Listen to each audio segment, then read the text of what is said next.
I have come up to Alladale in Scotland to speak with the owner of this wilderness reserve estate, Paul Lister, who has become very famous for his desire to bring wolves to the Scottish Highlands. But I'm going to be speaking with Paul about other aspects of where Alladale is going over the next few years. Well, it's been 20 years now since, we've been rewilding up here, and over the last 20 years, there's a lot of people have had sort of different ideas and thoughts.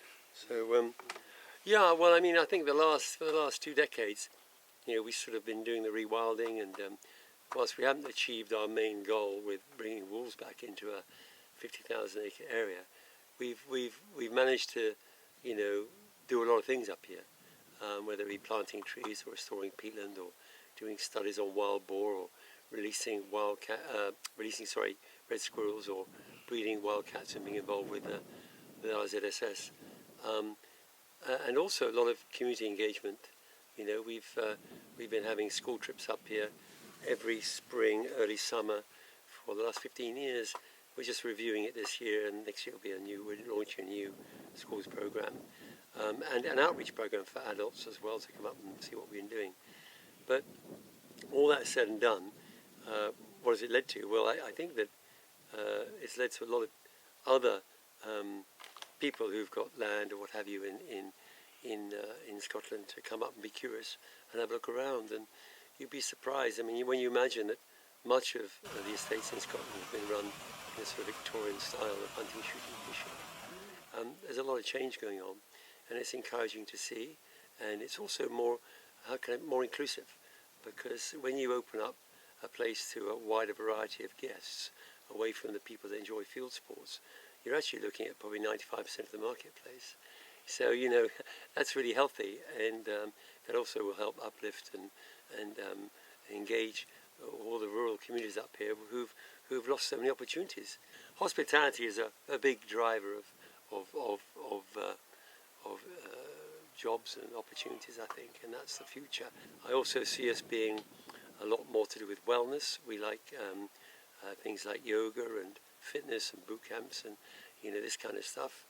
On the environmental side, over the next few years, well, I was just sitting outside one of our cottages last week, and I was looking at these meadows. I was thinking, God, wouldn't it be nice to see in the next 5 years wildcats stalking little mice out in those meadows, and stuff like that. Get these wildcats out. This year is the first year that Edinburgh have released some cats into the Cairngorms, and I think that I want to be high up on the list of next venues as to where we can bring some wildcats back in. In regards to the bigger vision, which is to do with wolves, there's also some movement on that. 20 years ago, I think the Daily Mail called me howling mad, and now I think there are a number of people who kind of understand that vision to have a fenced area, a bit like in South Africa. That the only opportunity of bringing back these large apex predators is within a controlled area. I mean, wolves are now running through every country in Europe. Not everyone's happy about it, but they're there. They're a protected species, and just like any other animal on this planet, we share it. We don't own it. This October we're going to Holland to see a pine marten and badger hide, probably one of the most efficient ones in Europe, and then we're going to come back and we're going to build one just not far from the lodge here, and we'll bring some pine martens in there each evening and show guests. I think we need to do that. I saw 2 pine martens on a random bike ride the other day, and it was quite a moment. And to be able to manifest that, I think, like all these forest-dwelling animals, they're quite shy, and there are certain protocols and things you can do. I mean, you can see badgers quite easily if you know what time and where to stand.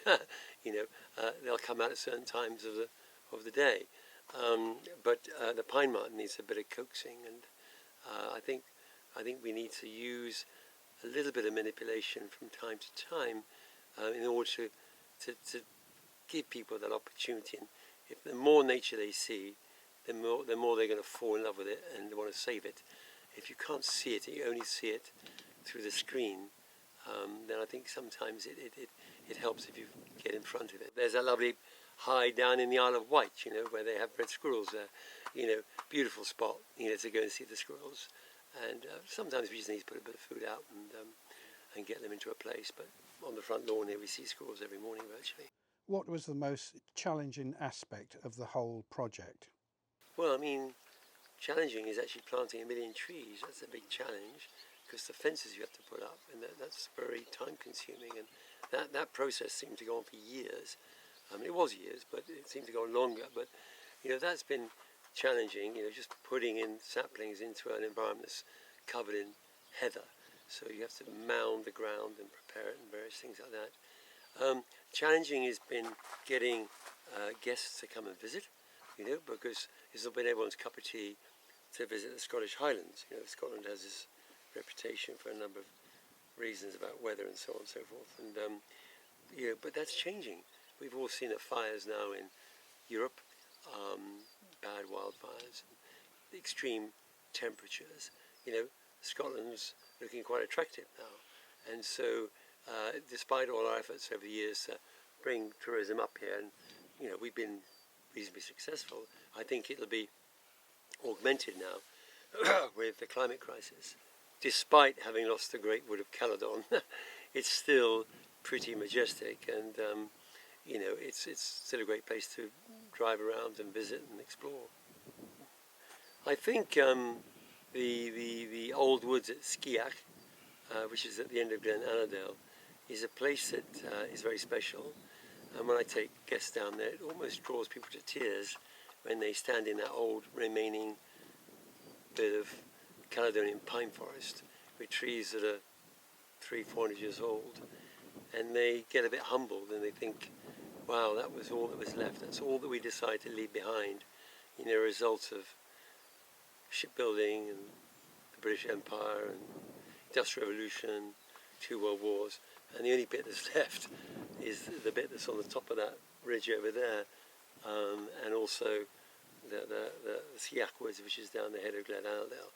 And I think they're pretty favourite areas of mine.